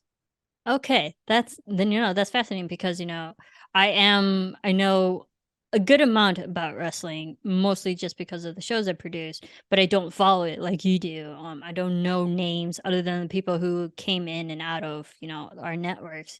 So like I knew a lot of the people from like the 2010s onwards. Mhm. Like any big wrestler name in that sense. Stone Cold Steve Austin. He pissed me off one day, and I'm like, okay, I know who you are, but Wow. yeah. So I don't know, cause like I don't want to like poo poo wrestling, but I do understand that it is such a humongous fandom, and everyone there's like the fans are just so incredibly avid, and I appreciate that because there is an entertainment spectacle, like you said about it. So they're like something. They're at wrestling. They're doing something right. Mhm. And yeah, no, no, go. Oh, I that's one thing I try to stop. Is the whole gatekeeping thing. I mean, I love being avid, I love mm, being passionate, but anytime I feel it's closed off, I have to step in. And at AfterBuzz TV, I mean, the host there had a certain kind of vibe, certain kind of air about how they covered the sport. And so when I got to be a host there, I opened it up. I let everyone basically become a co-host just to make that happen. And that's why I had mhm, a Star Trek show too, because it was like everyone was like, "Oh, you like this Star Trek? You should like this Star Trek, but not that Star Trek. What are you right. crazy?" Yes, every time there's a fandom, there's a 10% fanatic rule that could probably ruin it for everyone. But I always say this: if you like rock concerts and pyro, if you like loud music, if you like seeing people have basically stage combat, you should enjoy wrestling. Watch what looks cool to you. Pick a person and run with them, and everything else will fall into place. But yes, if you watch a podcast, everyone tells you how this is the worst week ever. If you watch Mhm. anyone's like Instagram post, they think they know more than you because they had this tape from 1984 over there in Rio de Janeiro or whatever. It can be very draining for sure. Yeah, I mean, I appreciate that because, like, I've said with other past conversations too, that because we are such artists, our interests vary from thing to thing to thing. And we love a lot of television shows. We all have our different backgrounds and opinions and what we like, and the content and what we favor and what we want to spend our free time watching compared to what other people tell you you should be watching just because they love it. It's that subjectiveness of art in that sense. And like, and I love that some people love wrestling, some people don't. I am the latter, but I respect it enough to know that it is a humongous franchise, and I wouldn't ever touch it because it's so big. And I'm like, nope, you are big and grand and vast in that way. So like, I'm gonna let you be successful, and I'm gonna let the fans who love you, but that doesn't mean I have to like you. So I'm just gonna go over here. Yeah. Know a little bit about it, but like we all have our different interests and opinions in that way. And I love how you do have other interests in other television shows. So, and you brought up Star Trek. Would you say that's one of your favorites, or what's your ultimate favorite television show Oh wow. that That you just love? that's a heavy question. Star Trek Yeah. Star Trek Discovery is my first Star Trek. So that's kind of Okay. crazy for most people. They're like, "Why? How?" And I go, when I was in Italy that time, the last 3 days of that trip, when I was so bored, I had run out of money, so I couldn't go anywhere. And over there, Star Trek shows were on Netflix, and so I downloaded it, and I was like, "This show's amazing." And I kind of went backwards. And so my Yeah. experiences are always different because the Klingons look the way they did in Discovery. I don't have the nostalgic attachment to TNG or the original series, and so that means a lot to me. But I would say overall, if you had to put any franchise at the time I spent watching it, the time I was a fan, obviously it's not the case anymore, but I was a huge, huge CSI guy. Oh, CSI Miami, New York, were my favorite ones, the spinoffs. I watched the classic ones. I haven't watched CSI Vegas, the revival series yet, because they said okay. it's what's the opposite of episodic? It's an arc, a season arc. So I want to sit down and Yeah. binge it. But the original Mini CSI, series yeah, that's kind it. of Yeah. thing. Yeah. The original CSI I watched, and that was because I was studying abroad, and it was one of the only shows that were in English. So after a whole day of learning a language, you just want to veg out, and you veg out to murders and corpses. And I was like, I'm all about it. I had all the DVDs, I had some of the merch, I went to the experience in Vegas. Like I was just all about that life. That's amazing. Okay. That's so funny you bring that up because I would not have expected that. And actually my ex is a CSI. Oh wow. So when we first started dating, I was like, "No, but really?" He was like, "No, I am a certified CSI forensic special investigator." Then that's like the proper term, but CSI, crime scene investigation, whatnot. Was so it sounds like that's something that you discovered yourself. Oh yeah. I mean, again, I was Yeah. 21 years old. I had overdrawn, or I had overestimated my amount for my student loans that year, and I had like Uh, 4,000 at the hand, and so I put that into a study abroad program to learn Spanish, but it didn't really happen. So I was in Costa Rica for like 2 months, and two things happened there. One, I became a big CSI fan because like it was the only show in subtitles. And I was because I had a Spanish family, I had Spanish classes, I had to commute to school. I was yeah. just like tired because I was like, I can't think of how to translate this. I want to veg out. I want to just watch it, drink my beer because I'm 18 years old or over, but not 21, and watch CSI. And two, I became a soccer fan because that was 2006 and the World Cup was in Mm. Germany. And the first game of the entire tournament was Costa Rica versus Germany. And so I'm being an American going, soccer is for those people in Europe who fall down. I'm going to the mall. The stores were open, but everyone who worked these stores were in the food court watching the game. And I go, I'll give it a shot. And I just, it was a game changing thing. So study abroad Like if you done. can. But yes, Yeah. but CSI, I came back. CSI. I became the total nerd after that. Yeah. No, I love that too because I mean there is something about because CSI is that it's a what hour long drama and it's one of those I'm totally like blanking on the term because one of my favorite shows is Criminal Minds. Mm, So you have that operatic kind of episodic, storytelling of like going to a scene, finding a dead body, figuring out like there's an air mystery every single episode. Like we have to figure it out. And like I think that's always fascinating. So yeah, and I can understand why people um are intrigued by CSI because that's something it's not every day not us for us, but people who are in that field, but it's not every day you come across a dead body. You're like something happened here. We got to figure out what happened. Let's yeah. go through all the evidence and or like acquire all the evidence and figure out the storyline. Yeah. Um, yeah, and I love that mystery. And I think CSI is also one of those shows back in what 2000 that 2000. started. Yeah, 2000. Um, that like it kind of set a precedent for that type of field.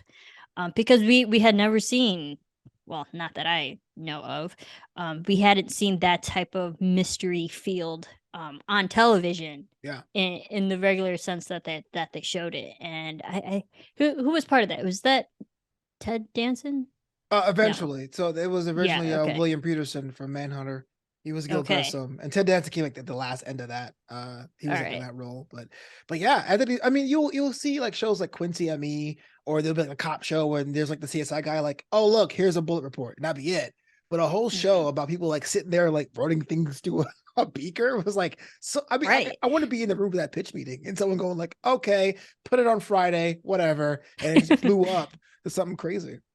Yeah, I think it's we're also fascinated with the science aspect of it because like you get all of what I imagine a lot of I've actually never seen an episode of CSI, Oh. but do you get like a lot of lab scenes or where they're looking through the minutia of the evidence and putting So things together? the short answer is yes, you do. But when the three main series were on, you got different flavors of it. So CSI Crime Scene Investigation, the classic one, the one that took place in Hmm. Vegas, they slow like the majority of the show is them like running things and go, gets very like low place. Miami was like almost like a music video. So they'll put like reggaeton music and flashes and things like Ah, that, and they will do it while wearing tight skin tight, suit pantsuits and everything. different Whereas in community, yeah, different community. different vibe. Whereas New York was like all tight camera angles and zooms in and zooms out. Like Ooh. they found different ways to make it a different thing. But yeah, a lot of it is lab work, and that's kind of like their thing. Yeah, and I think it's fascinating because like people are fascinated about the lab, the science aspect of it because we don't see that in an interesting way on television, Mhm. or in an artistic way. More, so I don't want to say interesting, in an artistic way, where we're with the storytelling because I think CSI is one of those shows in the early 2000s were so formulaic, for the storytelling every episode. And I think that's been on my queue forever. But I know because there's been so many different seasons, and I mean, it like each season in each location has their own characters. I know that, right? Yeah. Um, and it's just one of those things. Like, where do I start first? Do I start at the original? Even though I heard like New York is better, or again with that subjectiveness, like where do you start? Because there are so many seasons, and it's like that's a commitment. that I that show was on for a long time. One of the cool things about CSI because they kind of like most procedurals repeat what Yeah. the crime and what is, and they go, "A man is dead. You're gonna tell me the truth." It really is Yeah. a I'm gonna make myself a pot of food and check it out. Like for me now, that's like YouTube time. I'll make my like a little lunch and watch 2 YouTube videos, but you could just drop in any episode at random and get it. Obviously, I would avoid the season ones of any shows because they were so different because they kind of Yeah. found their stride later on. But you could pick like episode season 4 of CSI Miami was peak, episode whatever, and then go, okay, I get it. Yeah, yeah, and that's great because a lot of shows aren't like that. They have the one overarching storyline for the entire season, and then when you watch an episode, you're like, I'm lost. I don't know what happens. But I didn't know CSI were like what self-contained kind of episodes for the most part. I mean, yeah, there was especially on the Vegas one, or not CS, because CSI Crime Scene Investigation takes place in Vegas, but the revival is called CSI Vegas, and that's gonna be so confusing. But there were Yeah, that like is. they're like arcs in between it, like, oh, this killer got away this week, but we saw him 3 months ago. But Okay. but more or less, it's kind of like each week was his own thing. You got a different Yeah, crime like each week. the enemy, the bad guy of the week, you know. Yeah, exactly. Uh, yeah, I love that because like Smallville was kind of like that, and Perfect Criminal Minds and example. stuff. So like very very self-contained episodes for like the first 3 seasons. There was like and you could drop in any episode and you wouldn't be lost because you're still following for Smallville. You're still following Clark Kent essentially, just like learning himself, and like here's the bad guy of the week. Hmm. So with that formulaic procedure aspect, I think it's fun because that's what keeps shows going when you can just keep bringing a new story every week, a new bad guy or girl, Right, right. and like, yeah, I'll put CSI on my list. Do it's it. it's a commitment. It's a commitment, but I have nothing against it, and like that show always fascinated too because I heard so much about it, just by like being in the zeitgeist of television. But yeah, I've never got into it. So If you're a now true you're crime giving me a stuff, reason to. do it. Let's do it. Have a watch Yeah, party. true I'll be crime. I down. do love true crime in that sense. Uh, so for the artists and stuff, because you and I were both artists, and I feel like we have a lot of different tastes in that sense. Do you have a favorite artist or creative person out there that like you follow their work passionately, You mean like a painter or something like that, or? or just like musician, just like creative person, whoever that like you just follow their entire life, their career? So it's kind of a funny thing, having your own podcast, because on sometimes you feel like you're a journalist and trying to find the truth and uncover things, and sometimes you feel like you're just a guy playing pretend. But I had this game I got for $8 on Xbox. It was MLB The Show 2021. It's Okay. the baseball game, and what I'm seeing now more with music, because music is basically becoming content, right? It's not really like an album. It's like song here, song there, a million songs for you, Right. whatever. There was a song I really liked. It was called "Long Time Coming" by Relay, and it was kind of the whole braggadocious thing, it was a jock jam basically. It was like I got this, I got Okay. this swag, I'm already breathing in drip kind of a thing, and I want to know who this guy was.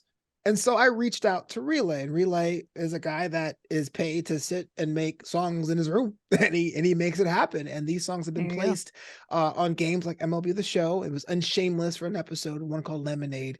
And so I reached out to him, I was like, hey, I want to talk to you on your podcast just to understand like what this is about. And he was on it. We had a good conversation to me. And I was like, you made a fan for life.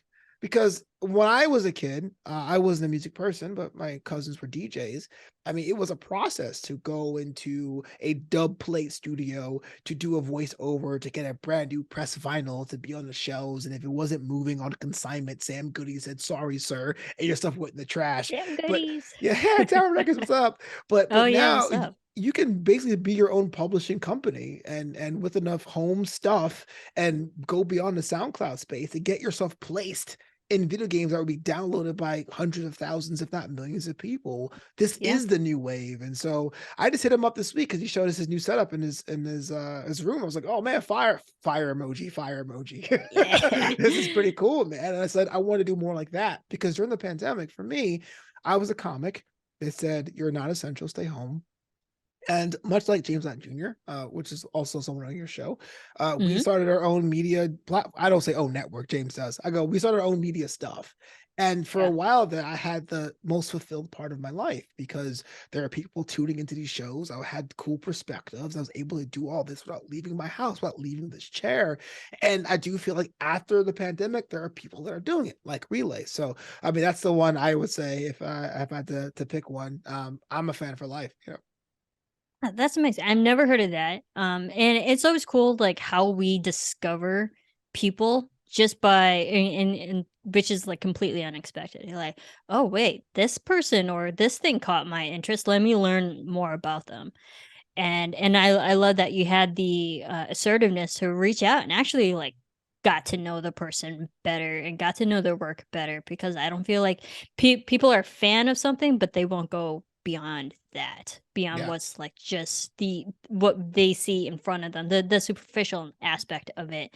And but us as artists and us as like creative learning beings and the forever students, I think you can safely call both of us. It's just we want to learn more about people. I mean, hell, that's why I'm doing the show, because I want to learn more about my friends. Because I know so much, but then yet I don't know anything. Right. And but it's always cool to like learn something about someone, and but then also put it out there and let other people know, hey, have you heard of this person? Go check out their work. Oh, And cool. it's that promoting pay it forward kind of sense of just artists promoting other people, promoting other artists. That's a relay. Yeah. Relay? Yeah. With an E. So RELAYE. Okay. Relay. I'll definitely check them out. And that was from a video game. Who Yeah. knew? Yeah. Exactly. Had no Like who idea. who knew? Um so I mean you and I, we've met a lot of, celebrities within our field and stuff. Do you have a favorite encounter or a favorite moment with a big name that you're like, oh my god, this will stick with me for the rest of my life? I don't have one, because the only one I'm trying to get hasn't happened yet. I'm trying to have a Okay. conversation with Tony Danza, but he's just been so hard to get. And I'm like, who All are these right. people asking to hang out with Tony Danza where I can't have an opportunity to do so? Um, Tony I, Danza. I don't I don't get starstruck. I don't mean that as a flex.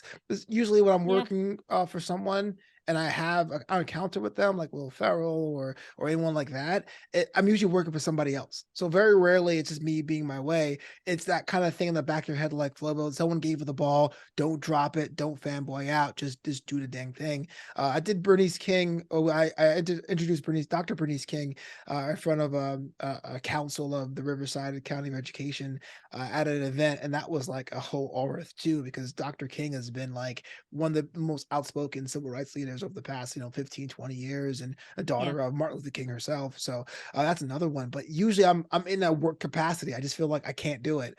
But I have seen wrestlers. I had a situation when I was a kid.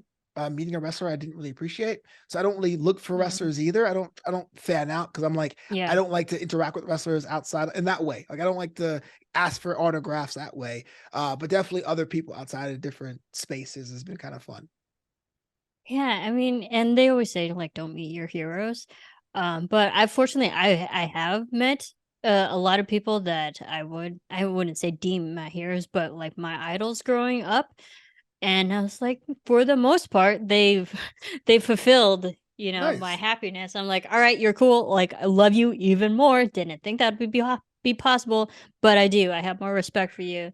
So, and I think it's like how we approach them because I mean, they're famous. They know this, and they've been like inundated with just like a bunch of fans always probably coming up to them, and at that point they're tired. But you got to remember they're human too, and Right. we're human, and I think it's also how you approach them. If you come not from like the super fan and like erratic, like, oh my god, this person's crazy, get away from me, but like as a human to another human, just like, hey, I love your work, I respect you.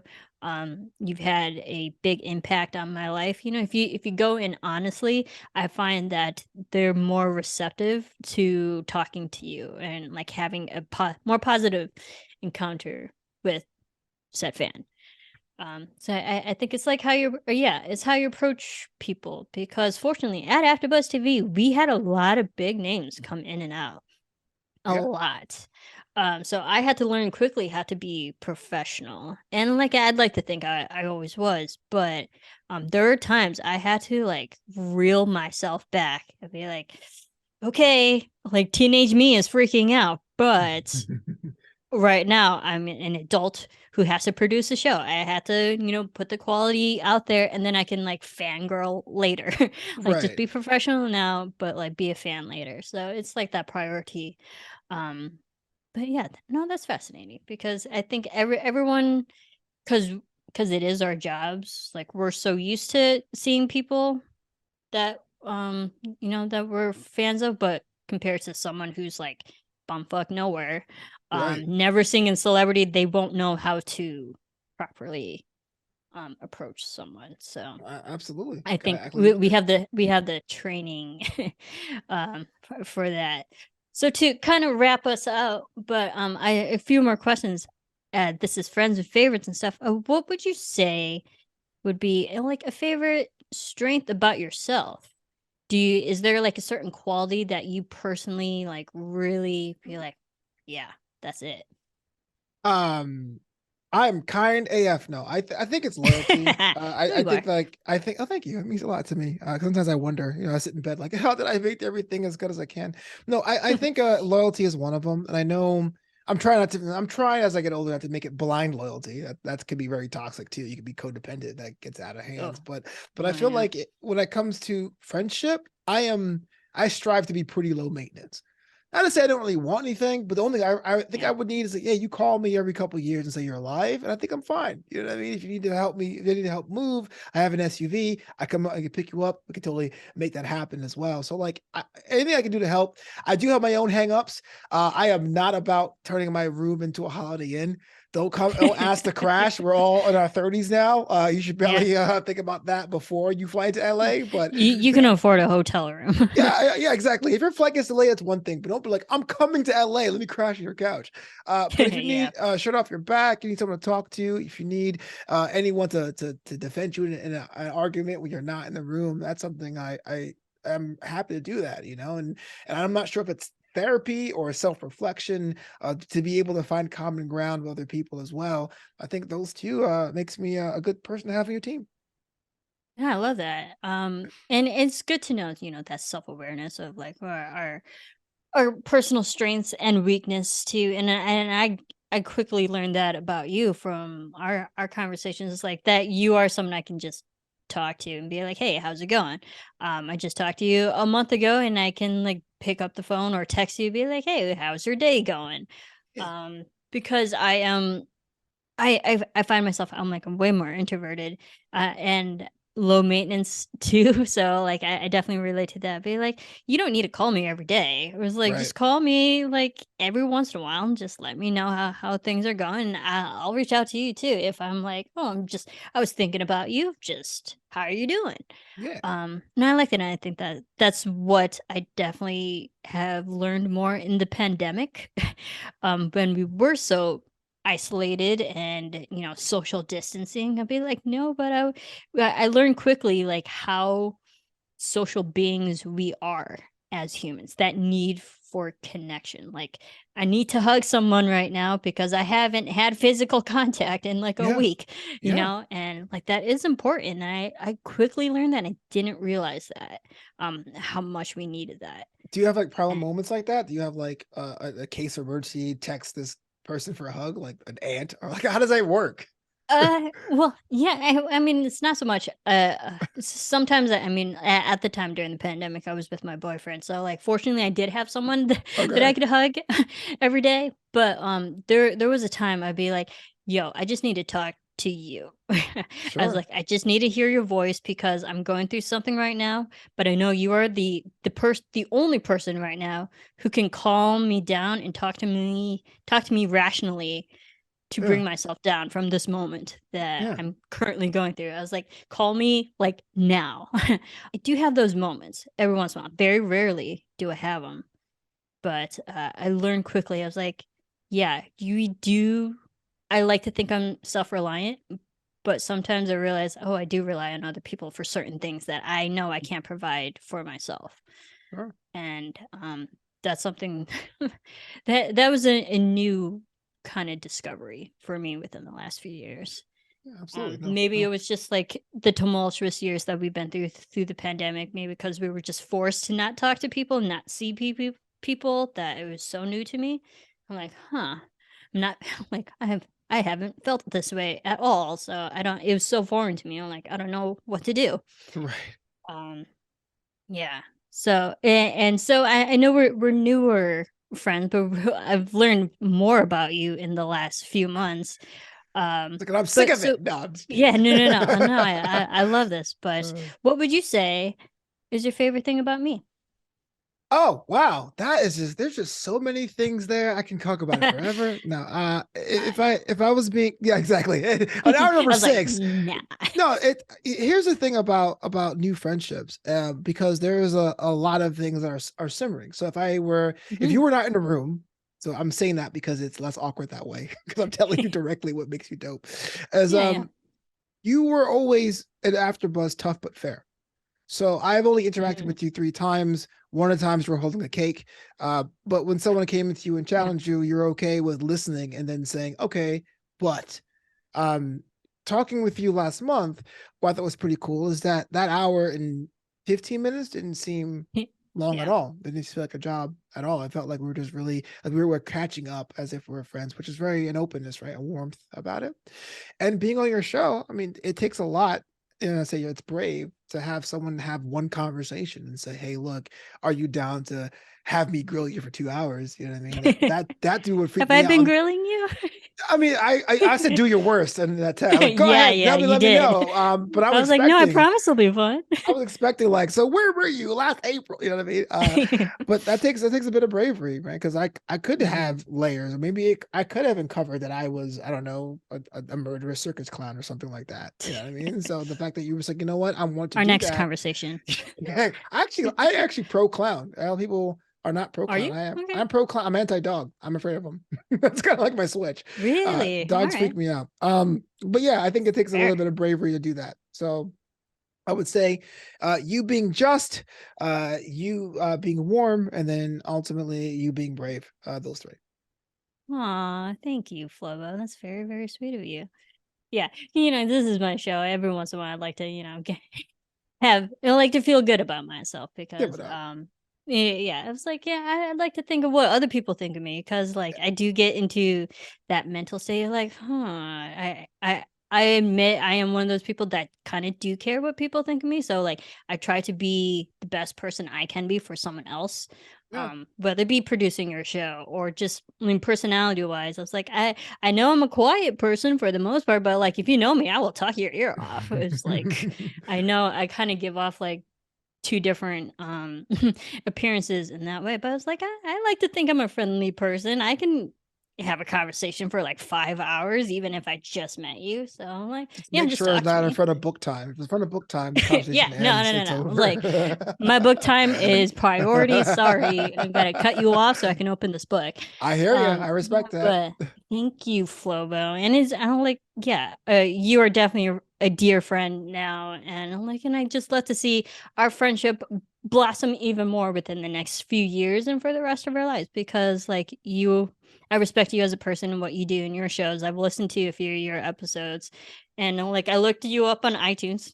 I did a little research. I was like, wow, he's Hey. got a lot of awesome things. So from one artist to another, like kudos to you, and keep creating content, keep being awesome, keep putting yourself out there and your artisticness out there, and like people will watch, people will listen, people will love you. So thank you for Cross the being on fingers. my show. Well, thank you for inviting me. I actually enjoyed it now that I had the third degree. I actually enjoyed it way more being on it. Hopefully we can be on it again further down the line. We'll love to come back. Yeah, I mean, because we always have more conversations down the line. So yeah, there you go.